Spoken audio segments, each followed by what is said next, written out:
Hey all, this is Stephanie Nietzsche, and I am here today on this lovely autumn day, this lovely Wednesday, with writer Mike DeLucia. Did I pronounce that correctly, Mike? You did. I mean, Oh, there's a couple of different, variations of it. You know, if we were in Italy right now, it'd be DeLucia. And I was going to pronounce it that way, but I did my research. And I did pronounce it the correct way for America, I guess. Yeah. But the same thing with my last name, Nietzsche. Mm-hmm. Some people pronounce it Nietzsche, some people pronounce it Nisi. So I guess it all depends on where you're from, right? What part of the world you're from. Correct. So I guess, so your name is of Italian origin, correct? Yes. Mm-hmm. Mom and dad. Do you have a lot of siblings? I have two brothers. And I've got a lot of family in Italy, and we're in contact with a lot of them. Unfortunately, my mom's side of the family, we lost contact, but on my father's side, we're like talking, like we talk to each other regularly. And when we visit, we stay with them, and we have good relationships with all of them. Yeah. That's wonderful. I think that is so important to have a good relationship. So now let me ask you this, because it does say in your bio, although you're a writer, it does say your career started off in a different form of storytelling, correct? Right. And tell us about that. I was bitten by the acting bug in the 7th grade. Oh, nice. Before that, it was all sports. It was sports from the time I was born until one of the teachers in my school, I went to St. Benedict's in the Bronx, and one of the new teachers decided to put on Godspell. So I remember that. Yeah. Day by Day. Wasn't that like the big song then? Yes, Day by Day. Yes, I have the here, the soundtrack. Wait. There's the playbill. That's the Godspell playbill. Oh wow. So you actually went to see it? Oh God, I've probably seen it like a million times. Oh yeah. So anyway, so he wrote his own. So he put on Godspell, and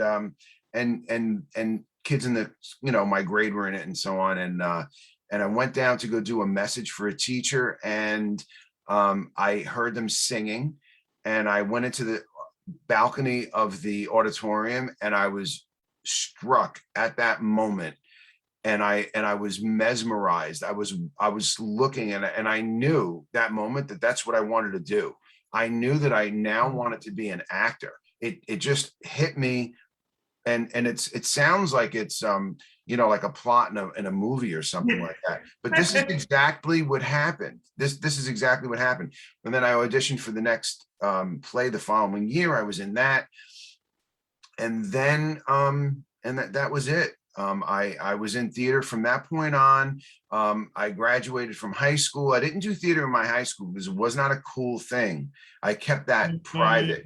In the Bronx, you didn't say that you did plays, so. Gotcha. So I was in this outside community theater group, and so did you kind of have to do that in secret? You had to kind of go to the community theater group and hiding, no one really knew that you were doing that, I guess. Just people who knew me well. In my high school, very few people knew that I was acting. There were actually quite a few people in Monsignor Scanlon, where I went, who were in that theater group.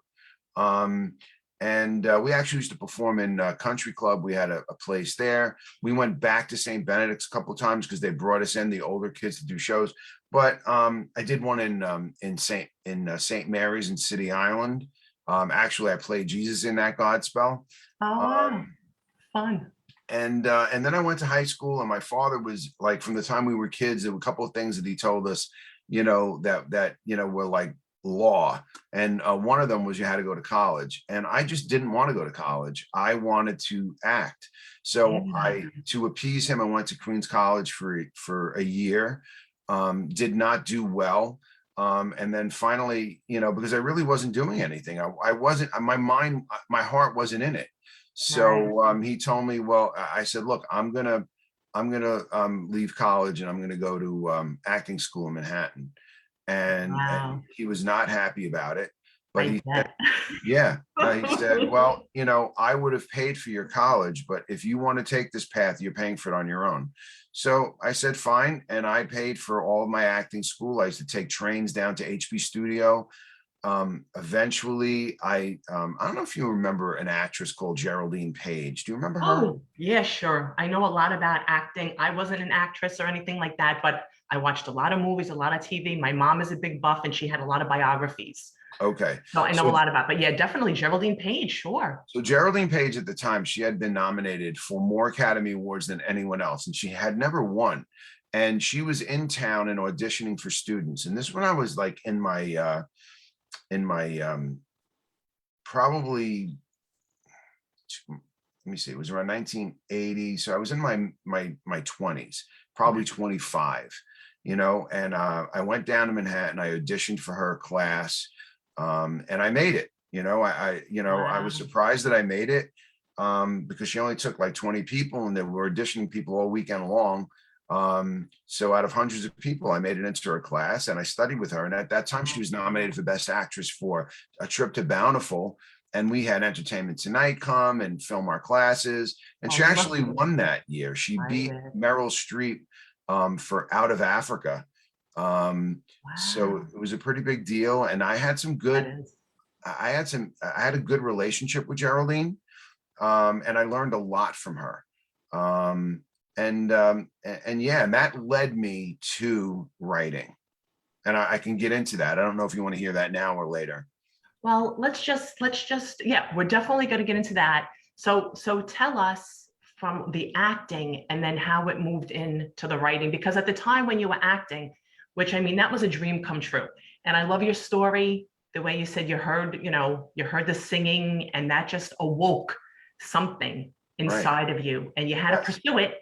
You had to Hmm. pursue it and you couldn't even Yeah. go along with the college thing because that was not where your heart was, Right. not in going to school. You wanted to pursue and hone your skills, I'm sure, and living in New York, right? Because you're a native New Yorker. Hmm. And I mean, they do say, if you can make it anywhere, right? It's Right. New York, right? If you're gonna Yes. make it, that's the place to be in New York. So you already had like a good head start in Yeah, that I was respect. here. And you met Geraldine Page. So, but at the time, it was just strictly acting. You didn't have any, aspirations, or you weren't inspired to write. You just wanted to act. Right. Well, here Right? comes the next big part of the story. And all of these Okay, go things when ahead. we're young, it changes the trajectory of your life. I had a high school sweetheart, and we were together from the time I was 16, until we eventually got married. And that's one of the things I look back on. So we can talk about writing here too, because we had broken up. She was my first love, and we broke up, and I was feeling this ridiculous amount of grief, and I was just perplexed. I remember crying, by myself. And it brought back like feelings of like when I was a kid, because I hadn't cried like that, from when I was a kid. I don't even remember crying during like, any of that, for years, and then all of a sudden I was so, and I began to think about this thing called love, and what the hell it was doing to me, and how there were many sides to it. So I wrote this poem called What is Love? And that was the first, and I actually felt better. And I really loved that poem. I really did. It was kind of like what sort of got us back together again. It was through the poem, because I sent her the Oh, poem. oh and my and God, I love it. yeah, and I had later written a couple of more poems. And then, at some point in my life, and this was later on, I really thought they were really good. I thought that the poems were excellent. And I said, family and friends can tell you as much as they want that you're good. You know what? You know how you know you're good? If somebody who doesn't know you buys it. So I made them into greeting cards. And Wow. and I created a route, where I had a bunch of florists, I had some independent card stores. I put them anywhere. I made little holders, and I sold thousands of these cards, thousands of them. Wow, that is so interesting. And so that was kind of like my first little thing into writing, but it was that, and I enjoyed it. And then getting married, I couldn't do really what I wanted to do, like that thing inside of me to become this successful movie actor. There was a major collision. If I know now, then what I know now, I wouldn't have dated anybody. I would have dated, but I wouldn't have had long-term relationships, because there's one thing that I found to be probably 99.9% accurate, is if you want to pursue something huge and making it as an actor, or any of the making as a professional baseball player, or any of the big things, a musician, the things that your girlfriend, your boyfriend, your family, everything has got to be that. If you're not putting that, because there were opportunities missed because I wasn't available. And there's a funny story, actually, that actually goes back to Rebecca De Mornay, goes back to Geraldine Page. And I'll tell you really quick. She had made Trip to Bountiful with that actress, Rebecca De Mornay. And, I made it my point to say hello to every single new person who joined the class, because I'm saying, you never know who you're going to meet. So, this stunningly, beautiful, blonde haired, blue eyed girl was there, and she was quiet, kept to herself the whole time. And after class, I just went over to her. I found her in the lobby, and I just said, hey, I shook her hand. I said, hi, my name is Mike DeLucia, and I just wanted to say, welcome to the class. And I'll never forget, I still have it, she shook my hand. She was so powerful, she had a firm handshake, and she was like so in control, and she looked me dead straight in the eyes, and she just said, it's a pleasure to meet you too, and that was it. I left. And then a couple of days later, my wife and my sister-in-law and my brother-in-law were over, and she calls my house. She looked my number up in the directory of the school. Oh, wow. So she calls me up, and she we have this conversation. She wants to meet at her apartment in the city to work on a scene with me. She wanted to know if I would work on a scene with her, and for acting class. So I said, absolutely, sure, that'd be great. So I hang up the phone, and my brother-in-law at the time said, who's that? I said, oh, that's Rebecca De Mornay. And I didn't know it was her. I just thought her name was funny. And she had said it a bunch of times, like, like De Mornay, and she kept saying her name, during our conversation, and he goes, yeah, right. And I'm like, what? Yeah, no, that's the girl's name. And he goes, you're full of, So I said, no, that's her. She was in class the other day. And he's like, are you kidding me? And I was like, why? Like, what is this? I gotta get in that class. It's like risky business. You remember risky? And I was like, holy crap. Yes, yeah. That's her. So my wife comes in at the time, and she goes, okay, so what does Rebecca De Mornay want with you? And I said, well, she wants to work on a scene. And she goes, she does. So I said, yeah. And she says, and I said, she said, and where is this scene going to take place? Where are you guys rehearsing? I said, in her apartment. She goes, you call Rebecca De Mornay back, and you let her know that you're not going to her apartment at night to work on a scene. I love it. Marriage, oh, good for you, Lillian, right? Your wife's name is Lillian? That wasn't her. I was just about to say. Sorry. No, I was just about to say. That was somebody else. She and I broke up, and I lost that opportunity to be with Rebecca De Mornay.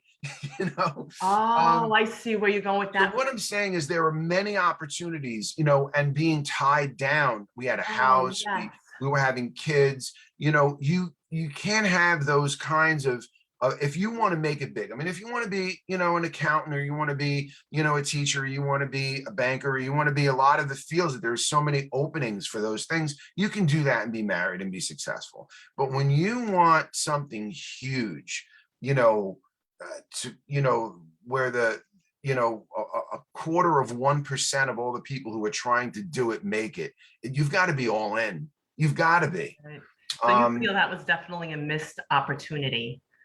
That and many, many, many others, where I was tied down and couldn't do things. So I decided that I was going to be like Sylvester Stallone. I got it finally. I'm going to be like, I'm going to write my own movie, and I'm not going to sell it unless I'm the star, unless they sign me on the star, which was a reasonable, thing to a 25-year-old who had never written anything before. Right. And for people out there that don't know, that's what happened with Rocky with Sylvester Stallone, correct? Yes. They were going to pick it up, but they didn't want to use him, and he wanted to be the star. Right. Right. So, okay, just so people out there know. Okay, go ahead. So this is what you wanted to do too. Right. You wrote it and you wanted to be in it. Right. And that's it. So I was telling the family around, the dinner table during, gravy and macaroni on Sunday. And, and I told everybody my plan, and my father was like, great, that's awesome. And I had a job at the time too. I had my own business, which was, and because I couldn't really get to auditions and do stuff like that, I was like, this is the way I can do it. So he says, great, what are you going to write about? I said, I don't know, but I'm going to write something, and he said, I have the perfect story for you. I said, great, what? He goes, the greatest basketball player ever of all time. I said, I want to be in it. I'm saying to myself, you would assume that would be a black man, I'm like, yeah, but I want to be the lead in it. He goes, no, the guy's Italian. I was like, Hank Luisetti. And I'm like, if he's the greatest basketball player of all time, how come I or nobody on the planet knows who he is? He goes, that's why it's such a great story, because no one knows. And I said, well, how do you know about him? Because I read about him. He was like, he completely flipped basketball. He made it into the game it is today. He revolutionized the whole sport. Oh, so wow. I said, well, that's interesting, Yeah. And he goes, it was like in the 20s or the 30s. And I think he invented the layup, and I'm like, all right, I was sort of convinced it was worth investigating. So without the internet and without anybody knowing anything about who this guy is, I went to our physical internet in those days. And that was the big library in Manhattan with the two lions. I took off 2 weeks from work, and I went down there every day researching a ghost, because no one knew who he was. Wow. And I started with the microfilms, from the 20s. And then I was going through them, and all of a sudden I started to find his name started to pop up. And I'm reading the articles, and I'm like, and the more I learned about him, the more intrigued I became. And then I started to find periodicals about him. I started to find like a Sports Illustrated magazine and all of this stuff. Here's the deal. Hank Luisetti, his real name isn't Hank. He was born of Italian immigrants in San Francisco. He was friends with Joe DiMaggio as kids. But we know Joe DiMaggio because he had the Yankees to go to. But when Luisetti graduated Stanford University in 1938, there was no NBA for him to go to. And the reason why is because they couldn't form a professional basketball league, because there was no interest, because basketball was boring. They would score 20 to 30 points a game. It was all defense based. It was two hands passing, two hands shooting. It was difficult to get off a ball because people weren't running and shooting. This guy created the running one-handed shot. And not only that, he was ambidextrous, which means he could do it with either hand. Yes. He was fast breaking at a time when no one did it. He was dribbling behind his back at a time when no one did it. He literally was 50 years ahead of his time. And this one game that happened at Madison Square Garden turned basketball around and created March Madness and laid the foundation for the NBA. Because when he went out to Stanford University, he was the first person to score 50 points by himself in one game, by the way. He's the first person to shoot with one hand with like that. And when they created the Basketball Hall of Fame, the first person they inducted was Dr. James Naismith, basketball's creator. The second person they inducted was Hank Luisetti. They honored him as the first person they inducted, even though he never played one game in the NBA. That's how important this guy was. He was so famous. He was the first nationally known basketball player. He was so famous that when he graduated Stanford University, they signed Universal, I think, or MGM signed him to a movie deal. They gave him $10,000 to play himself in a movie opposite Benny Grable. That's how famous he was. Wow. But what So happened did that movie was happen? Did that movie happen? Did he it was work with called Benny Campus. Grable? It was called Campus Confessions. He was a terrible actor, and the movie didn't do well. But that's how famous he was. So what happens is Stanford University is like everybody's hearing all these stories about Stanford University, about how they're just mopping up all the teams on the West Coast, and they won the championship. And New York was considered the mecca of all basketball. And we had great teams: St. John's, CCNY, NYU, and the best of them all was LIU. LIU had the 6'8" center. They hadn't lost a game in over 2 years. They were considered the greatest basketball team ever assembled. No one can beat them. So this promoter from New York, guy by the name of Ned Irish, says, you know what? Let's take the best team in the West, put them against the best team in the East at Madison Square Garden in the middle of holiday week when nothing else is going on. There's no other sports. There's no football. There's no baseball. It's just going to be this. And it started to build up this big rivalry. And they came all the way across the country on a train, and they played LIU in Madison Square Garden. Exciting. I don't want to give exciting times for all of them. Oh, wow. I don't want to give away too much. No.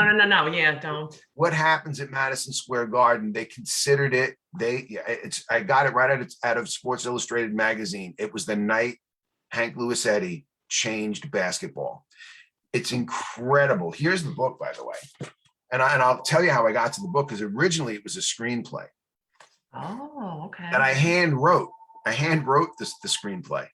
And you know, again, I was married, I had a house, I had kids, I had all these different things, you know, and when you don't know anybody, you know, I've learned that really well now. You know, you can send your script out. You know, you can send 100 a day, and 100 a day are going to wind up in the garbage. The only way they will even look at your stuff is if it comes from a recommendation, either from a friend or from an agent.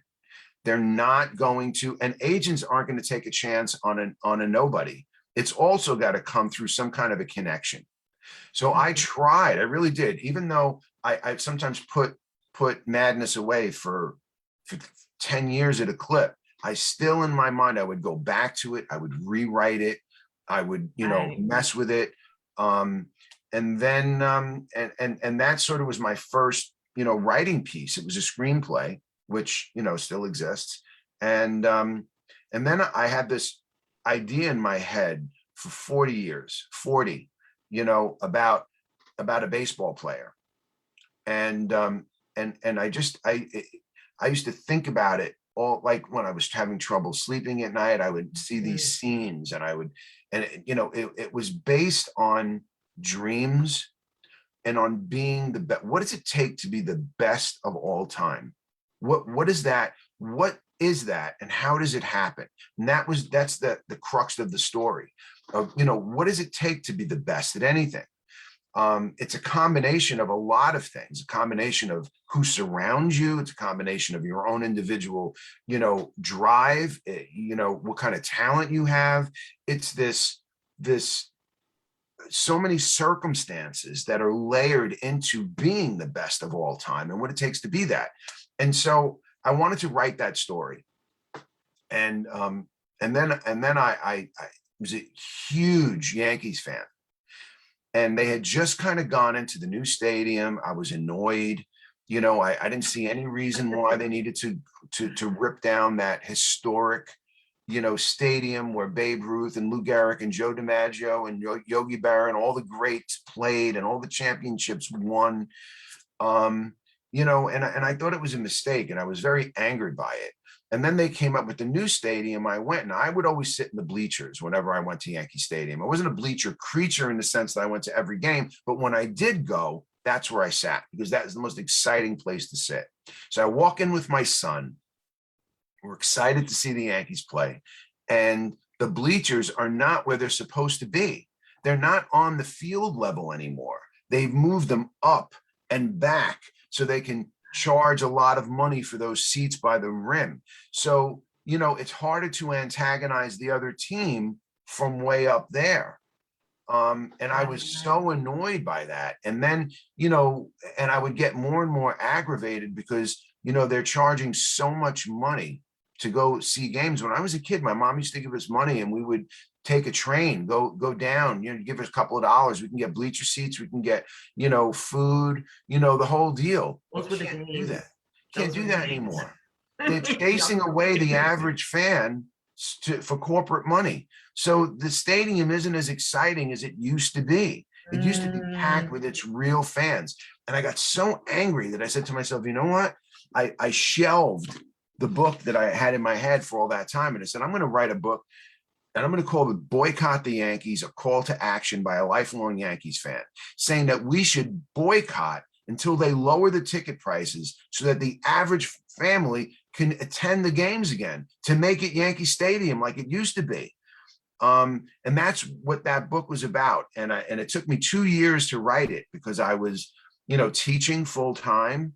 And being a teacher is probably the most difficult job I ever had, time wise. Acting? What were you teaching? I was teaching high school English. Okay. A lot of essays to grade, a lot of writing. It's not like Scantron grading. It's all reading grading, and it's very time. Being an English teacher is very time consuming. You do a lot of work. There are some schools who only give English teachers 4 classes. Only like select schools like Scarsdale and some of because there's a lot involved. My school though, we had the 5 like everybody else. But so it took me 2 years to write this story. And I was getting up at like 3:30 in the morning, and I was writing until I had to go to school. And then, and when I had times of a lot of grading, I couldn't, write. And then like all vacation, snow days, summer vacation, I was writing, as much as I could in the slots that I had to write. And so I write Boycott the Yankees, wind up on national television. Oh, really? Yes, I was interviewed live on News Nation, I think. I forget the name of it. It was a cable network, but went across the country. I was live, on TV talking about the Yankees and talking about my book. And then I was also interviewed live with Curtis Sliwa on Drive at 5, on his Drive at 5. He had found out about the book and he was a big Yankees fan and he wanted to hear more about this. And so he interviewed me, live, and I had done a lot of interviews and I was in a lot of newspapers. And then I said, all right, now I'm going to write that baseball book. Right. So I was getting ready to write. And I was like, you know what, before I write that, I have an idea. Let me take my screenplay for Madness and let me get it into a book form so other people, like, I can just give the book to people. This is how I'm going to get this made into a movie. This is the avenue that's going to do it for me, because now it's available. Right. And that's exactly what I did. I had the screenplay up on one side of my screen, and I was pulling from the screenplay into the novel, and I was learning how to write a novel from that. Plus, as an English teacher, I was an English major. I've read so many books in my life that I kind of got the idea of what to do, and how to expand on the character's inner thoughts and other stuff. That's why they say reading is so important when you're a writer, because it's like your training right there. Like, without, you know what I mean? Like, instead of if you don't take classes or anything like that, reading is very important. It's the key. Yeah, it's the key. It really is. When I'm reading a book, because I don't read anymore, like reading like with a book or an ebook. I only listen to books now, because if I'm reading, I'm not writing. So, because it takes time and so I will have a book though, a paperback with me in the car, in case I'm in a place and I'm waiting. I'll have a book. I have one now, and when I'm listening while I'm walking or when I'm driving to books, I always have a paper and pen. And when I hear words that I really love, I write them down. And Yeah. I have a little file in a doc on my computer that says cool diction. And Ah, and when I'm done writing my books, I start looking at my cool diction words that I don't usually use, but I love the sound of them. I just yeah. love the word, especially because I read, going through college, I was a history minor, and I was an English major, so I was reading all the time. So you know, I would hear these words and I would really love them, or I also there's this really, really great book called Golden Grove. A lot of people don't get Golden Grove. I get it. I latched onto Mhm. it. I understand what the author is saying. I get it 100%. But her writing, I've read some other books and I wasn't that thrilled, but the writing on this particular book, so Mm. amazing that while I was writing, a lot of times I would be listening to that in the car just because I loved Ah, her style, how she described things that were so visual, and it kind of gets me, into that mode, you yes, know. yes, So yes. anyway, I've kind of gone a little bit off, but so I decided to write Madness into a novel, and I said, that's how I'm going to get it. And then I started, connecting with all the Italian organizations. And it started because I went to, we brought my father, who's a Korean War veteran, with the Marines, and he wanted to go to this parade, the John Basilone parade in New Jersey. He was one of the most decorated Marines of all time. And so they have this parade for him in New Jersey. So we go there and I see these people, well, marching in the parade. And they had an Italian organization. And I just went over to one of them and I said, I'm an Italian American author. Would you like me to speak at one of your events? And they were like, we'd love for you to speak at one of our events. And then the Wow. light bulb went off. And Yes. from that day until now, in fact, I'm going back to them next week. From that day until now, I run the Italian circuit.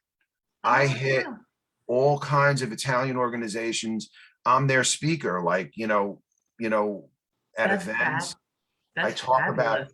yeah, I talk about Italian, about being Italian, and how we're treated in the media, and in films in particular. And then I start talking about my books and how my books have Italian, people who are the opposite of that. They're regular people, Right. they're not, Galvones.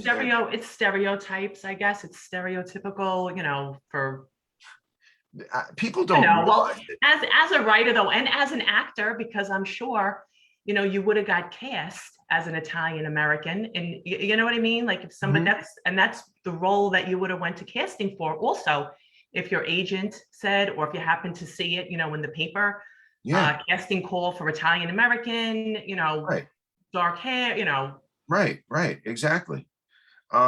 People don't realize how stereotyped Italians are. People don't get it. We are the most stereotyped ethnicity in the world. There's only been one movie since the late 1970s until now that has not depicted the Italians in any other way of either being a criminal or being like an unrefined, like Jersey Shore, like buffoon.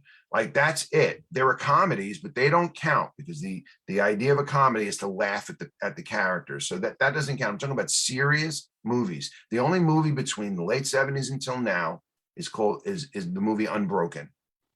And I'm on a mission to try and stop that, to just kind of represent Italians, just like we're like everybody else. We're not different.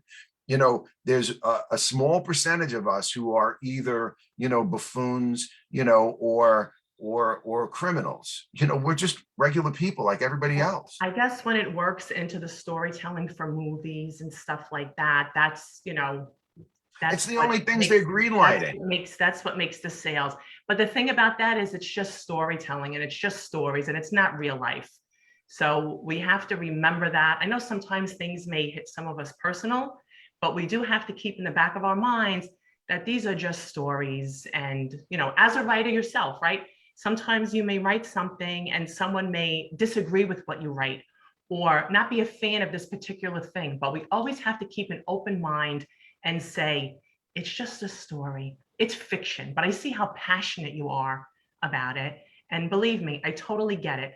But sometimes as writers or sometimes as viewers, we have to just say, oh, this is the art of storytelling, True. right? And I'm with you 100% on I that. just, you know, because I do see you're very passionate about this I particular am subject. because Hollywood will only make those movies about Italians. They'll only make them. They're the only ones. There are other scripts out there. They'll just only make those movies. A friend of mine, Italian last name, she was in one of the islands. She was on vacation with her family, and the waiter, the maitre d' said, saw their last name and said, "Oh, okay, I'm going to seat you at a table where you make sure that you're not facing away from the door." And she said, "And what's Uh, that supposed to mean?" He said, "Well, you know," he said her last name, you know, Italian, and she said, "I'm actually offended by that." You know, and I said to her, I said, "You know what? As offended as you were, it's not his fault because he's been brainwashed because films are so powerful in the messages that they tell people. It's such a powerful education tool that they've brainwashed the masses that this is who Italians are."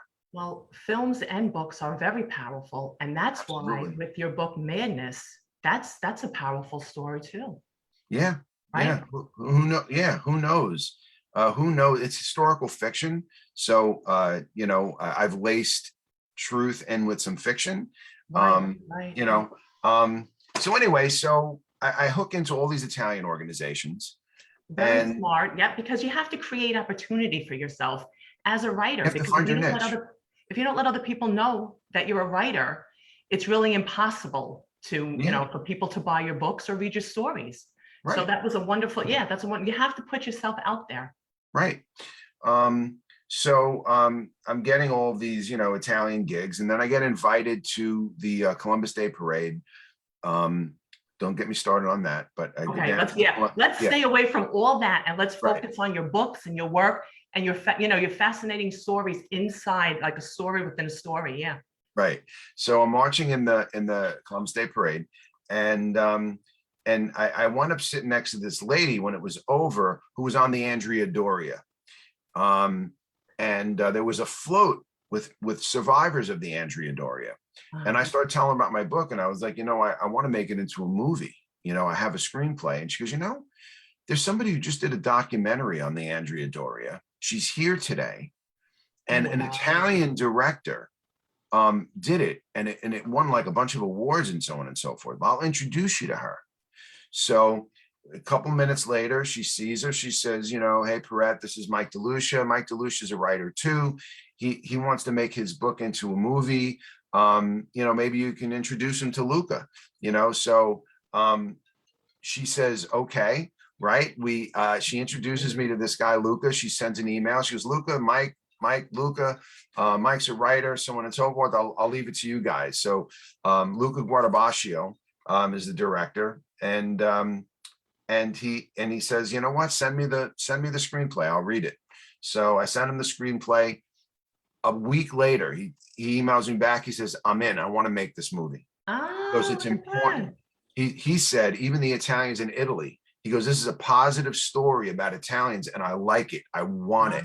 He goes, I Ah, want to make it. So I said, great. So Luca and I were in discussions for a while. I actually went out to Rome. He lives in Rome. I actually went out there and spent, you know, 4 days with him. And he introduced me to some producers and so on and so forth. And then COVID hit. oh boy. Okay. And Italy got hammered in COVID, as you I know. know. Yep. And we sort of separated in terms Mm, of, I wasn't sure if Luca was the right person to tell the story, only because he wasn't I think it's such an American story, and he wanted to make it in Italy. Like he wanted to use American actors in Italy, and that's driving, the cost up. He wanted to like build a studio in Italy, and he didn't have the kind of funding, and I would have to get the funding. And I thought he just wasn't the right guy, although But I love him. he had a big vision for your Yeah, story. Oh, wow. That's yeah, impressive. That is I- impressive to make that kind of connection with someone, right? yeah, yeah. Good for you. We still talk today, Luca and I, and he's doing really well. His last film, Good. and he still has hopes of making Madness one day. So then anyway, I said, okay, Madness is done, and then I start getting into discussions with another filmmaker, somebody who you would all know. I'm just going to leave no. I'm not going to put a name on it. Okay. This is this Italian American. Very successful movie maker was interested in making Madness into a movie. And the budget, from a lot of people came in around 35 million.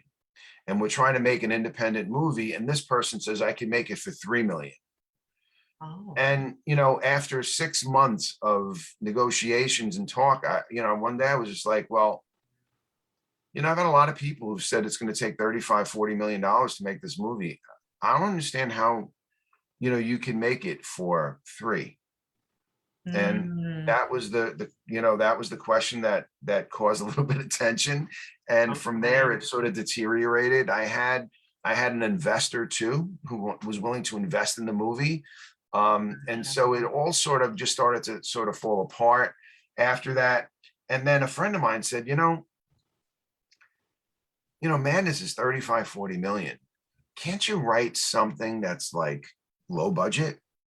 He goes, where maybe they're interested in Madness, but you say, I've got Madness, but I've also got this. So I'd written a short story. It's actually on Amazon called Settling a Score. I had written it. It's about 2 brothers. And I really liked the characters because it was about growing up in the Bronx in 1973. And which was my era and my time, and I based it on that stuff. And I said, I'm going to take Settling a Score, and I'm going to make a book out of it. I'm going to breathe life into those characters. I'm going to expand because I really like the characters too. So I wrote, and I changed the title to Being Brothers. And the reason why I changed it to Being Brothers, so if you see Madness, you look at this book and you're like, I'm going to make a judgment call on that. I'm not into sports, so I'm not going to read it. Meanwhile, it's really a story. Sports are in the background. Gotcha. It's the story. That's what I focus on. It's about, Madness is about family dynamics. It's about friendship. It's about overcoming obstacles. It's about falling in love. Blazing a trail. Because they all said in the day he got a lot of conflict because they were saying that shooting with one hand isn't real basketball. They were saying that he was a fluke, that he was, there was a coach from New York said, I'll quit coaching if I have to teach one-handed shots to win. There's only one way to shoot, and that's the way we do it, with 2 hands. So he had a lot of conflict in his life. The story is about that, and there's a killer love story in it too.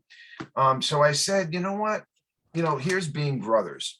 And I said, all right, there's not going to be a baseball, a bat, a glove. It's just, I'm selling the story about these 2 brothers. Very smart. Yep. I like that. I have a book manager, and she was, no, you're a sports writer. You're moving out of your genre. You've already got readers. And I'm like, no, I'm a storyteller. I'm not. Boycott the Yankees. My first book, that's a baseball book. These books aren't. Madness isn't about basketball. It's about the protagonist. Being Brothers isn't about baseball. It's about the 2 brothers and the fact that they were they were conflicted, and they wound up on the same little league team, and how they had to work their differences out over the course of the season, and how it's interrelated into the family and how the parents are dealing with it. And it's all about Catholic school, and it's about, the innocence of life before cell phones. That's what this is about. So much Being more brothers, involved than just baseball itself, right? that's in the back, it's about really the second story in Being Brothers is the 1970s, what it was like to be a kid in that era, how we interacted. We weren't angels, but we weren't innocent.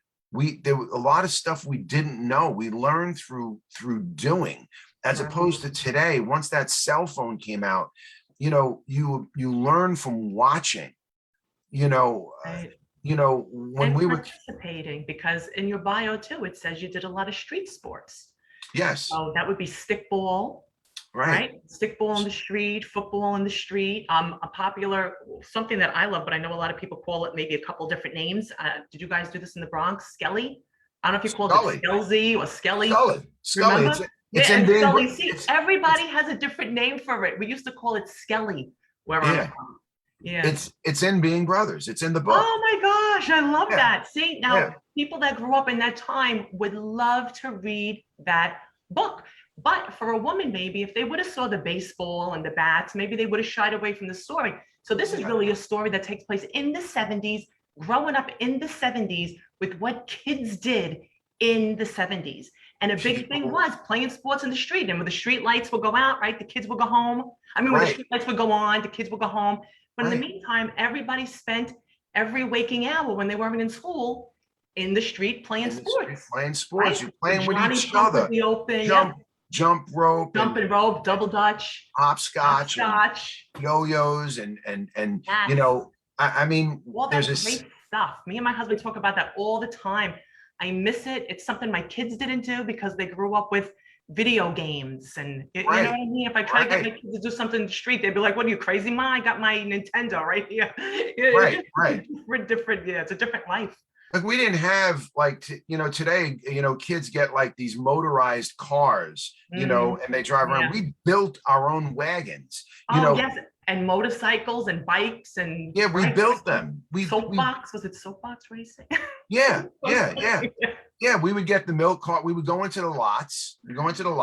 We'd find old baby carriages, remove the wheels and the axles. We'd take them back. We'd strip them of the parts we needed. We'd get some wood. We'd put a milk crate, cut one side out. We'd use we'd build them, and it's all in the book. Wow. Here's something that I know you're going to remember. Spin the bottle.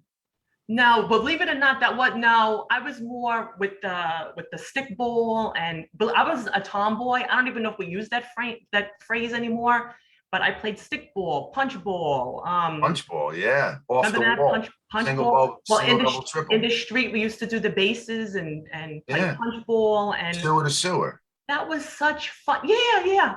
Or yeah, Johnny Pump sometimes. Yeah, Yeah. that was such fun stuff. And oh, that other one, Manhunt, Manhunt. Yeah. right? I mean, and Manhunt.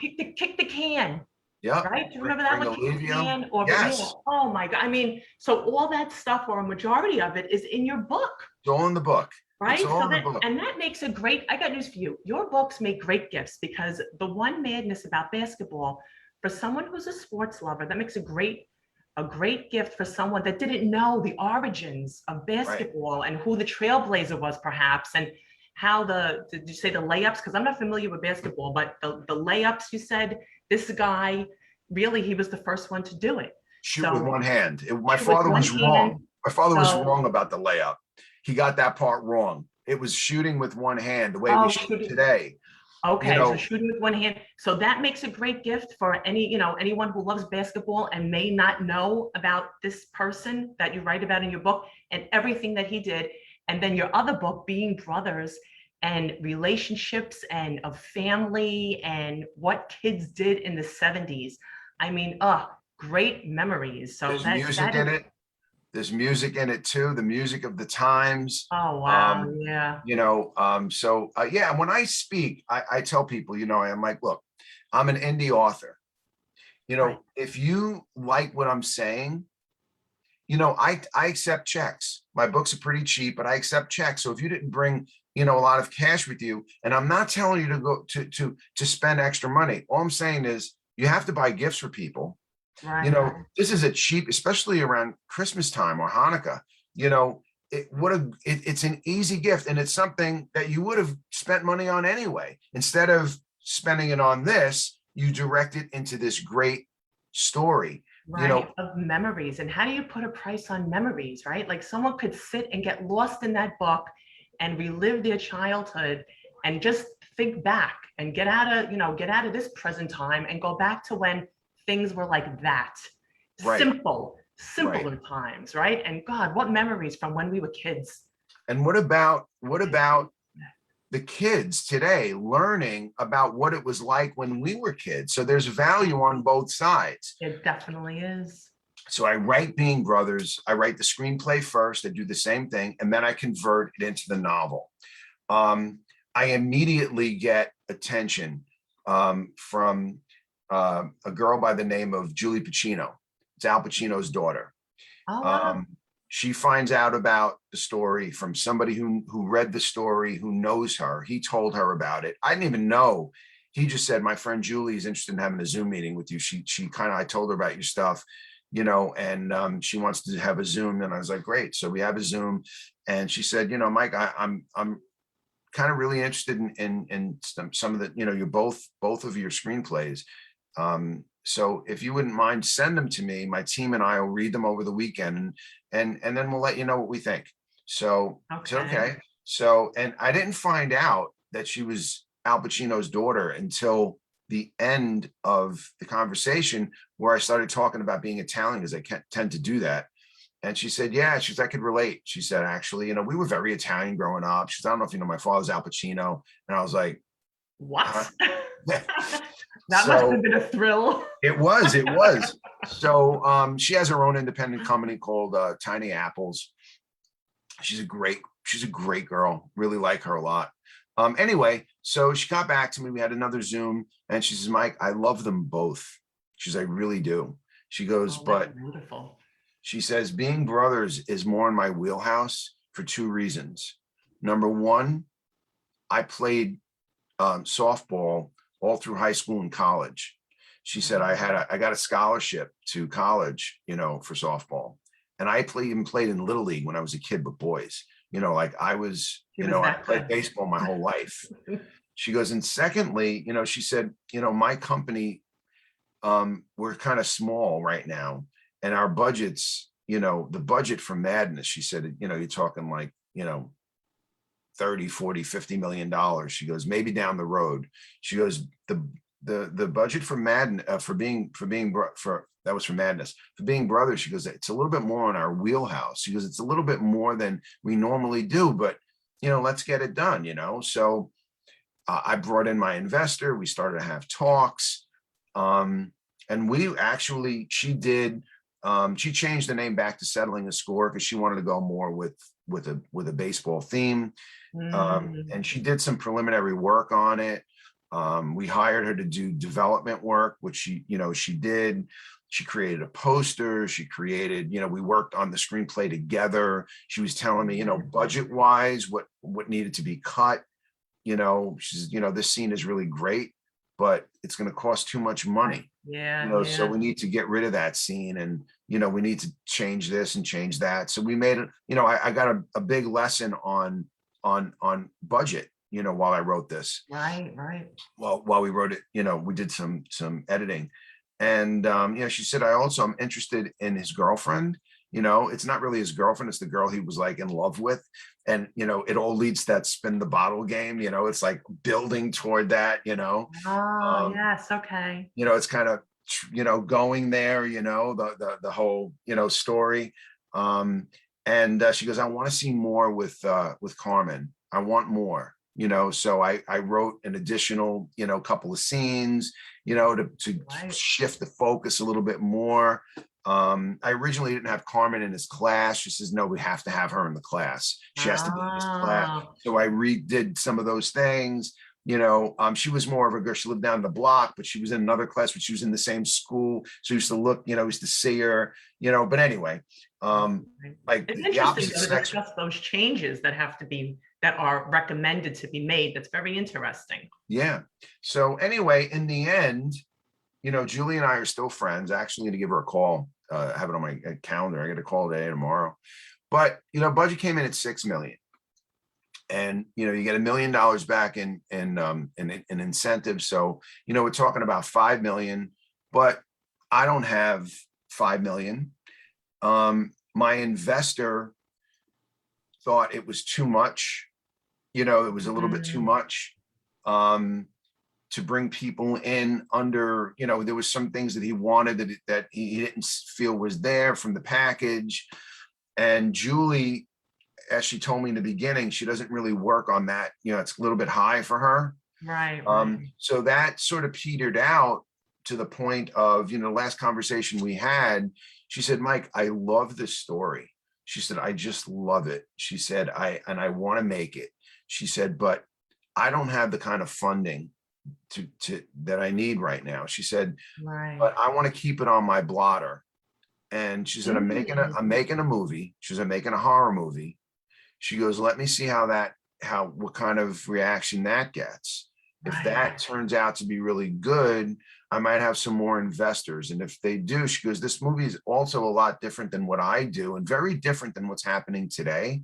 She said, it's a movie that the whole family can sit around. And with the shift cable, this is a family friendly movie where grandma, grandpa, mom, dad, and Junior and family can sit together and watch it, like Sandlot or like right. Bad News And talk Bear. about memories and have just good old fashioned family time and fun and what you did as a kid and then what the grandparents did it's just so much there. Yeah. So much richness. So was That's that wonderful. So much richness. Like it's so rich with, family, feeling, emotion, and, childhood memories for so many people. right? So, I mean, that's amazing. I wish you all the luck in the world with that, because that seems like something that really should be out there. I have every belief that it's going to be. It's just a matter of time. I also have two guys right now, two Bronx natives, who latched on to being brothers, and they called me. And they right now have it in the hands of a director and a producer. So we've already had 2 meetings. I take it all with a grain of salt. We'll see. So finally, so now, the first book I was going to write about baseball that I had in my head for 40 years about the greatest, what does it take to be the greatest of all time, which has evolved and changed over 40 years. The original story is the only thing that stayed, the only nugget that stayed was being the best of all time and what it takes to get there. So I'm going to give you the tag for it. Okay. It's coming out. It's actually available right now. It's a pre-order. It's available on 11/27. And my book manager put it out for 99 cents on an ebook between, if you buy it between now and then. But anyway, here's the tag. What do a 4'5" eccentric billionaire, a Japanese grand karate master, and a rogue Hall of Fame pitcher have in common? They create the greatest baseball player of all time, and her name is Ryan. Oh, that's interesting. It's about the first female baseball player in the major leagues. Wow. And this story is so involved with these. It really is. The main character's name is Phineas. Phineas is a dwarf who grew up in the foster care system. And he was met with all kinds of abuse as a kid, from place to place to place, and all kinds of, and how that drove him to success. The one thing that he wanted, that all the money and power in the world couldn't get him, was he wanted to play baseball. Like, he wanted to be a Major League Baseball player, but his physical limitations prevented that from ever happening. And I'll Mm, leave it there, and how he decides how he's going to live through Ryan, and how he's going to oh, create the greatest baseball player of all time. But like I said, it's about dreams. It's about how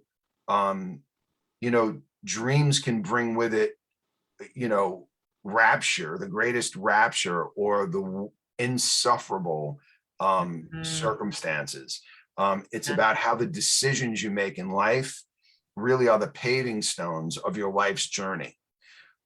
It's about and love, determination. How if you're determined enough, anything could happen.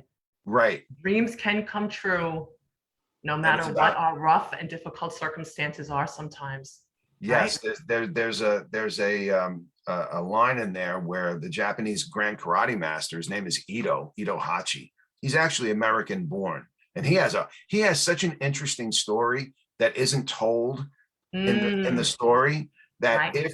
if the book is successful and we do a prequel, or Yes. even do something, I even see a story called Ito, because his history, because before I wrote this book, I wrote a history of every character. And Ito is a really interesting guy. His Right. grandparents were in America, and they were put in the concentration camps, or those internment camps in San Francisco. Mhm. And how that prejudice in World War II and all of that affected, and how his father became extremely successful, but he wanted his son to have a Japanese identity. So he made him like between Japan and America. And Gotcha. it's this whole, focus. So, Ito, tells Ryan at one point, what your father did to setbacks. He crushed them. Being born in the forces system, being Mm, being born as a dwarf, and as somebody with dwarfism. Every time he came up with any kind of a conflict, he crushed it. well, Mike, your story sounds incredibly inspiring. So definitely, you really should get to work on that other one too. I see that one coming out in your future, and it seems like you have yes, and it Yeah. seems like you are you got it. You have some wonderful stories, and I can tell how passionate you are about them and how much you believe in them. And just let everybody know where they can get your books. So Okay. that way, yeah, that way, because I mean, a couple, the two books that we did get to discuss in length, I mean, those make great gifts for the reasons that we discussed. Right. Where can everybody purchase your books? All right. First off, the new book is called Born for the Game. Okay. And the concept for the cover I came up with, um, it's a hand, throwing a pitch, but you only see it from here, but the nails are painted Ah, red. Even though oh, even though Ryan doesn't have painted nails, Ryan, I love the character of Ryan, is badass.